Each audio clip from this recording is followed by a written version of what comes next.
With রাখিতে আপনাদের সবাইকে স্বাগত জানাই। বন্ধুরা, আজকে চৈত্র মাসের একদম শেষ দিন আর কালকে থেকে নতুন একটা বছরের শুরু। তো এই চৈত্র মাসের শেষে কিন্তু আমাদের এখানে চড়ক হয়। তো আমাদের পাশেই কিন্তু চড়কটা হচ্ছে, সেখানে যাব। তার রেডি হতে একটু দেরি হয়ে গেছে, কারণ চড়কে যারা সন্ন্যাসী আছে মামা শ্বশুরবাড়িতে ওনাদের খাওয়ার দাওয়ার ব্যবস্থা হয়েছে। তো সেখানে একটু কাটাকুটি আর কি বাটাকুটি করতে হয়েছে, আমি একটু হেল্প করে দিচ্ছিলাম। তো এসে রেডি হয়ে ছেলেকে নিয়ে যাচ্ছি, আর বাড়ির সবাই মোটামুটি চড়কে চলে গেছে। তো চলুন আপনাদের সঙ্গে ছোট্ট করে একটা ব্লগ শেয়ার করি, আপনার সঙ্গে থাকুন। কি আর কালকে তো পয়লা বৈশাখ, আপনাদের সবাইকে পয়লা বৈশাখের অনেক শুভেচ্ছা ভালোবাসা, আর বড়দের প্রণাম, ছোটদের অনেক অনেক ভালোবাসা রইল। আর ঈশ্বরের কাছে প্রার্থনা করি আপনাদের বছরটা খুবই ভালো কাটুক। চলুন বন্ধুরা, এখন চড়কে যাই আর আপনাদের সঙ্গে যতটা পারবো শেয়ার করব। চলুন। এই যে দেখুন বন্ধুরা, তীর্থ রেডি হয়ে গেছে। তো তীর্থ আর আমি মিলে যাব। চলো বাবা। আর হাতে 20 টাকা নিয়েছি। 20 টাকাটা কে দিল? দাদা। তাই? আচ্ছা, আজকে 20 টাকা দিয়ে মেলা দেখা হবে? হ্যাঁ। তুমি আমাকে খাবার কিনে দেবে তো? হ্যাঁ। আচ্ছা চলো। তো বাড়িতে বেরিয়ে এসেছি। আমাদের চড়কটা এই যে পেছনে লাইট দেখছেন, এই রাস্তা দিয়ে যেতে হবে। আর যাব, এখানে একটু অপেক্ষা করছি। আমার ননদ আসবে, মানে মামা শ্বশুরের মেয়ে। তো চলুন ওর বাড়িতে একটু ডেকে আসি, ওর জন্য অপেক্ষা করছিলাম। আদিত্য, পিসির কাছে ফোন করছো? চলো। বলছে এখন রান্না কত দূর হলো? কি খাচ্ছেন? ওরে খই মুড়ি দিলাম তাই না একটু খাচ্ছে। মামি ছবি তুলে, মামিটা হাসু। ইউটিউবে ছেড়ে দেবো তোমার। এই তো ভালো বানিয়েছে, দেখি দেখি। না না,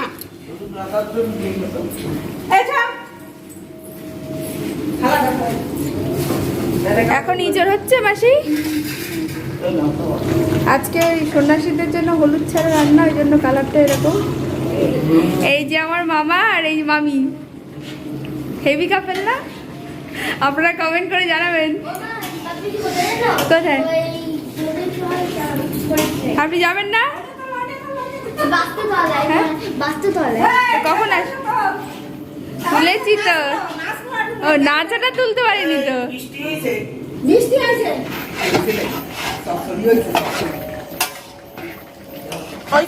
হ্যাঁ, ওই তো ভালো কালার হয়েছে, হলুদ ছাড়াও সুন্দর দেখাচ্ছে, ভালো দেখাচ্ছে। এই যে আমার ননদ, একটু মুখটা ভালো করে দেখাও দেখাও। হাই। এর রেসটা কত একটু কমেন্ট করে জানাবেন তো। কেউ বলতে পারবে না আমার অরিজিনাল এজ। কিন্তু ছবিটাও কালো কালো আসছে, লাইট একটু অল্প অল্প আসছে না। এইদিক ঘুরো ঘুরো, এখানে দাঁড়াও, ওখানে দাঁড়াও, ওখানে দাঁড়াও, ওখানে দাঁড়াও। এই যে এর রেসটা কত বলতে পারবেন? আপনারা কমেন্ট করে জানাবেন, আর কোন ক্লাসে পড়ে আমাকে একটু জানাবেন। যদি সঠিক বলতে পারে তাহলে তার জন্য একটা প্রাইজ আছে নাকি? একদম, প্রাইসটা আমার জন্য।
Thank you.